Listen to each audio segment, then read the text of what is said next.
Hello, welcome back. In this session, we will be looking at CCBPM. We've touched upon CCBPM when we looked at the components of PI. So now we will be going ahead and doing a deep dive on CCBPM and how CCBPMs are used in a dual stack environment. Just a recap, CCBPM stands for Cross-Component Business Process Management. CCBPMs are available only on a dual stack installation of PI. A dual stack installation of PI is a PI installation that contains both a BAP stack and a Java stack. The reason CCBPMs are available only on dual stack installations of PI is because CCBPMs run on the business process engine, which in turn runs on the ABAP stack. Okay, so with that, why do we need a CCBPM, right? So far, all the interfaces that we've been building are what we call as point-to-point interface, right? What we mean by a point-to-point interface is there's a sending system that sends the data and there's a receiving system that is receiving the data. There is only two systems involved, and between those two systems, you're doing a data transformation and so on. What if you wanted to do a much more complex process? What if you were dealing with a scenario where a sending system sends a file to PI. PI makes a RFC call to SAP. Let's say a sending system sends a file that contains a user ID. PI is supposed to make a call to BAPI user get detail, the RFC, get all the fields that are part of the BAPI response and push it back to a file, right? In this case, what you will realize is the sending file system is asynchronous, whereas the receiving system is synchronous, right? So in such scenarios, how do you build this scenario, right? You would typically end up using a CCBPM because you're going to build a bridge where one sending system is asynchronous, whereas the receiving system is synchronous, and so on. Before we go into this scenario that we will be looking at, a RFC file scenario, let's look at the various step types of a CCBPM, right? A CCBPM is where once we build a CCBPM, you will understand it a little bit better more. But let's say CCBPM is nothing but building a business process in PI, right? BPM stands for Business Process Management. So your ability to build a complex business process in PI in the integration layer is what is the usage of CCBPM. So what are the step types of a CCBPM, right? The first step type we will be looking at is, there are two categories, messaging relevant and process relevant. We will look at the messaging relevant step types. The first step type is a receive step type. So this is what a receive looks like. This is the icon for a receive. A receive step type, as the name implies, is used to receive a message. So anything that deals with messages are messaging relevant step types. So for a CCBPM to receive a message, you use a receive step type. For a CCBPM to send a message, you use a send step type, right? The send step can be both synchronous and asynchronous. If you're sending a synchronous call, you make a synchronous step type, as the send step type as synchronous, whereas if you want to make it an asynchronous call, then you just will also select the type as asynchronous. Okay, so receive step type is used to receive a message in CCBPM. So whenever you want a CCBPM to receive a message, you will use a receive step type. Very important point, any CCBPM will always start with a receive step because PI is dealing with messages. Your CCBPM always has to start with a receive step. A receive step is typically the first step of your CCBPM. Okay, so receive steps are used to receive a message and trigger a business process, and CCBPMs typically will start with a receive step. A send step is used to send a message out of your CCBPM to a third-party system. Send steps can be both synchronous and asynchronous. A synchronous send step means CCBPM is going to make a synchronous call and get a response back. The step will wait for a response before it goes to the next step. A transformation step is used to execute a mapping.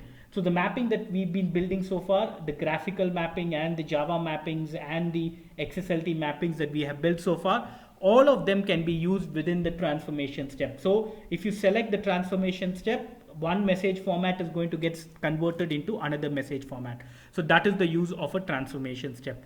A receiver determination step is, as the name implies, to identify who are the receivers for this message. Okay, so if you are getting a message and you want to dynamically identify for this message who's the corresponding recipient, then you use a step type that is called receiver determination. Okay, process flow relevant messages. These are all messages that are more with regards to the process flow. A container operation, right? What is the container operation? A container operation is a step type that enables you to act upon the messages. So any message that you receive within your CCBPM is persisted within a container or a variable, right? Now, if you want to perform an operation on that container object, then you use a container operation. We will look at that as an example. Control step is used to control the processing of your flow. There are different types of control steps, exception handling, monitoring, alerts, deadlines, and so on. Okay. Then you can always have a loop. So if you want a sequence of steps to execute within a loop, then you use a while loop. You can have fork. If you want multiple branches for execution in parallel, then you use a fork. Okay. So loop, as the name implies, is used for looping. Fork is when you want parallel executions, where you want multiple branches to execute in parallel, then you use a fork step. Block is nothing but a sequence of steps, right? So you can have a receive step, a send step, all of them a sequence of steps combined into one particular set of steps is called a block. Okay, wait step is for CCBPM to wait for X minutes or X seconds. Switch step is nothing but a switch or case. If you understand the concept of switch case, then a switch case is nothing but a switch step is nothing but to enable you to identify the path of your processing depending upon switch case. Okay, let's do a quick another look at this. A receive step receives a message into your CCBPM. Whatever message is received is typically persisted within what we call as a container element, right? The message is received from the integration engine into the business process engine. The receive step is typically the first step of your CCBPM and triggers your CCBPM, right? Send step is to send a message from your CCBPM. A send step, when a send step is used, the send step will trigger the message from the business process engine to the integration engine. A send step can be of two types, asynchronous and synchronous. A transformation step, it's used to perform a mapping operation where you want to execute a mapping. All different types of mappings are supported. A 1:1, a 1:n, a n:1, and an n:m mapping are supported. Okay. Receiver determination, as we mentioned, is used to perform an operation to identify the list of receivers for a particular message.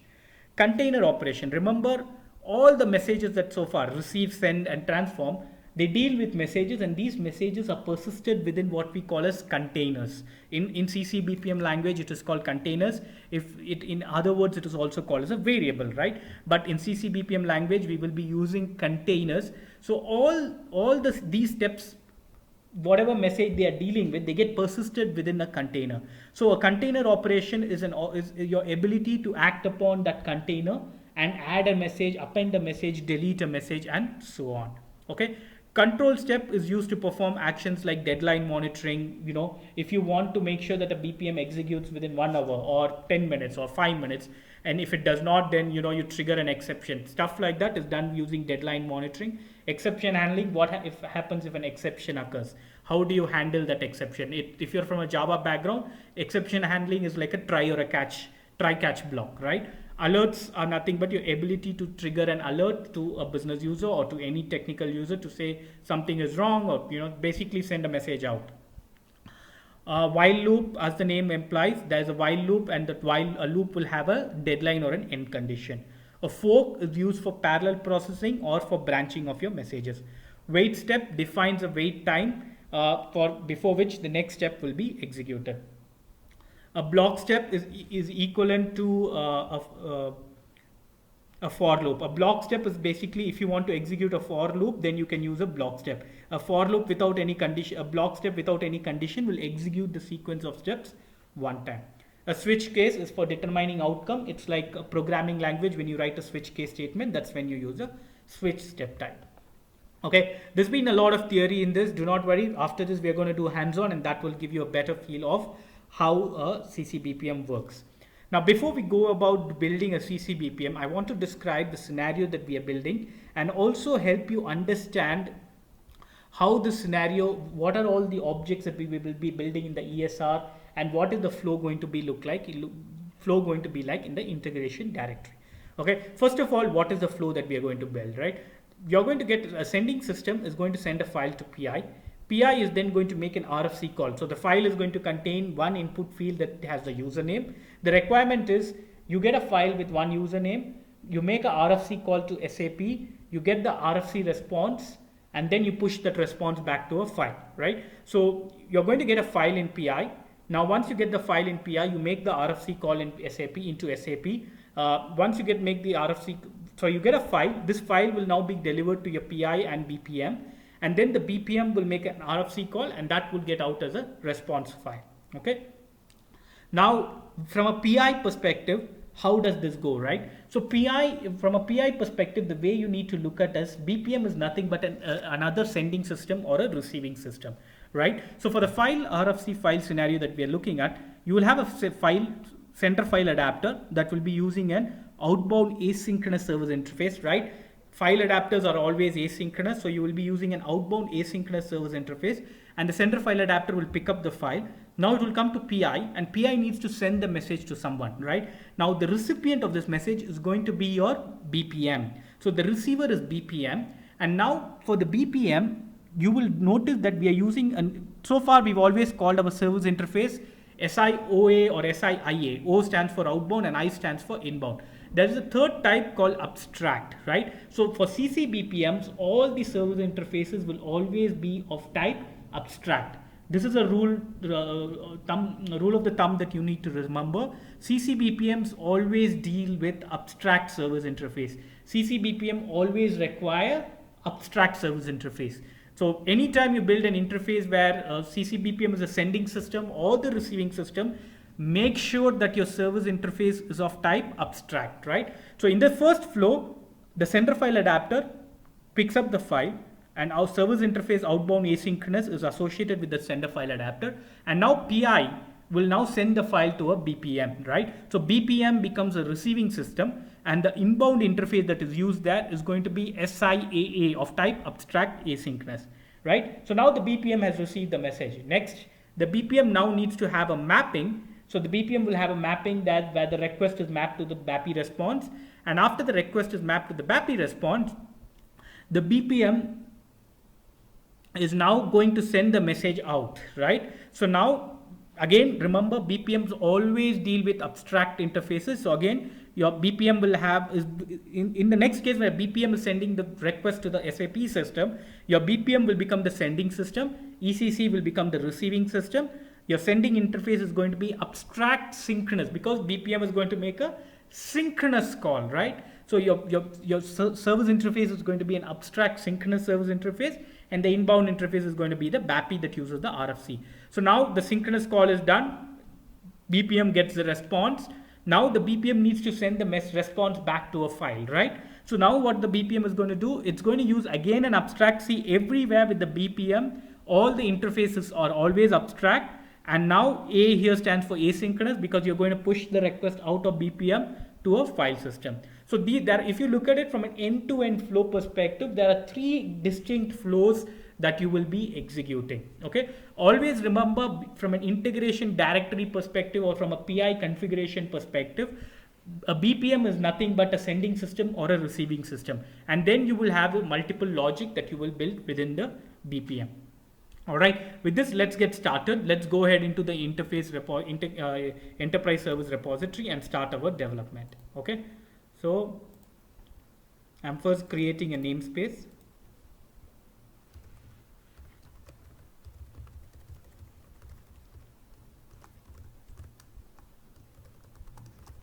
File RFC file. Okay, I'll call it /CCBPM /file RFC file _00. Okay.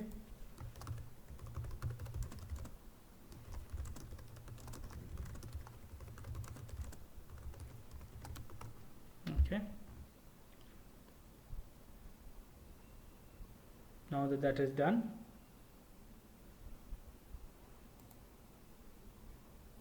let's look at what are the object types that we are going to be building, right? So first thing that we will be doing is you will be importing the BAPI user get details. In our case, we have already imported within our software component, but if you have not, you will go ahead and import your BAPI user get details RFC from the SAP system. You will be creating two data types, DT file request and DT file response. Then you will be creating two message type, one for file request and one for file response, right? How many service interfaces are we going to build? Let's count it here. 1, 2, 3, 4, right? The BAPI is and 5. 5 service interface has to be built. So you will have SIOA, SIAA, and here I missed one, SIIA file underscore response. Okay.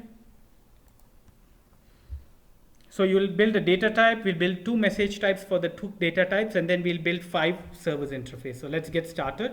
Okay. So I'm here in my file RFC file namespace. I'm going to create interface objects and say data type. And I'm going to call it DT file request underscore 00. Okay. Let's put one element, insert sub element, user ID.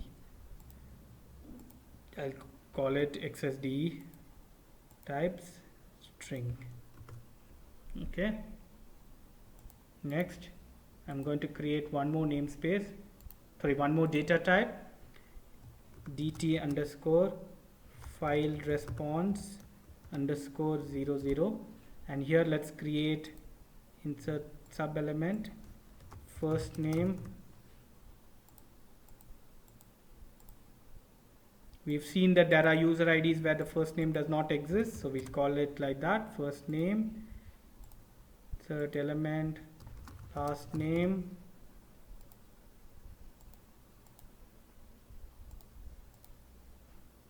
we've seen that the first last name is always there, and let's just put one more field that says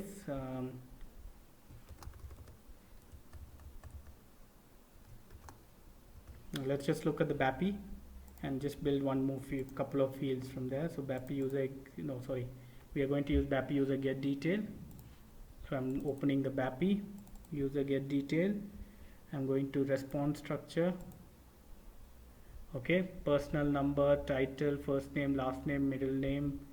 Let's put the title, personal number and title. Okay, all right. So we'll say personal number,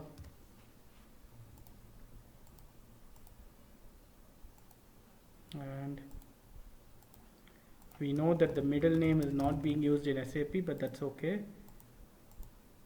So now the occurrence has to be 0:1 because these are not mandatory fields in SAP, and otherwise you will have an error in PI where the message is going to fail.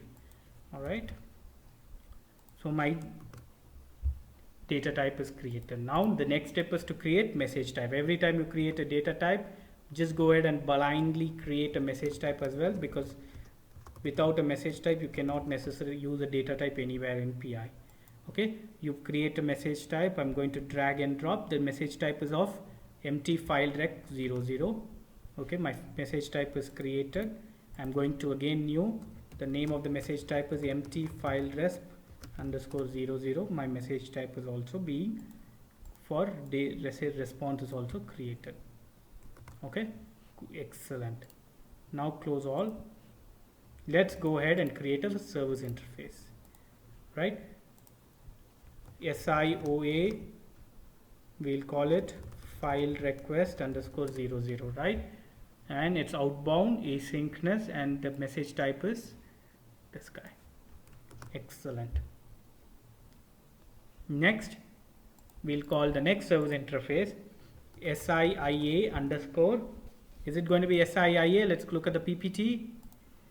Outbound asynchronous, and here it's going to be abstract asynchronous, right? So we'll call it AA file rec underscore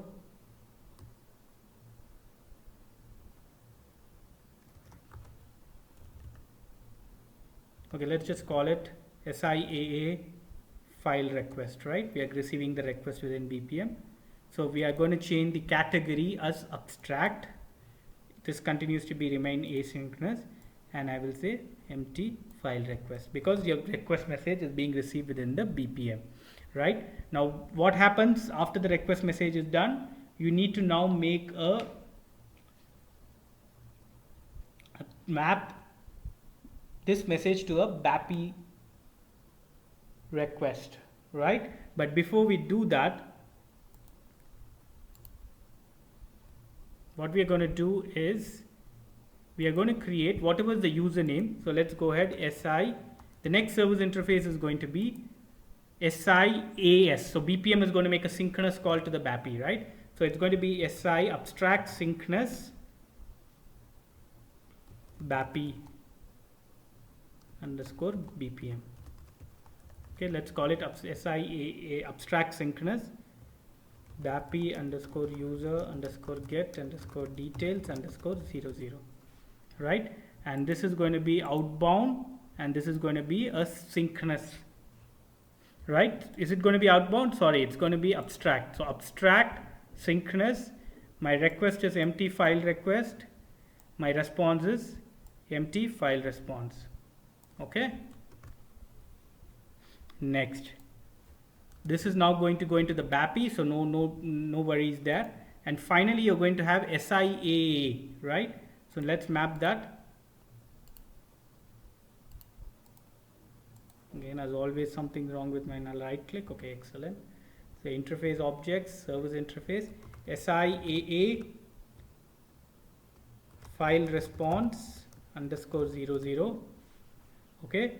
It's going to be AA, so abstract, asynchronous, and the message type is my response message type. Okay. Last service interface that we create, SIIA file response underscore 00. This is going to be inbound, and this is going to be asynchronous, and then here I'm going to select my message type and drag him and paste him here. Okay, so with that we are done. We have 5 service interfaces: outbound asynchronous, inbound asynchronous, abstract asynchronous, abstract synchronous, and abstract asynchronous. Okay, so let's go ahead first, before we do anything else, let's go ahead and activate our changes.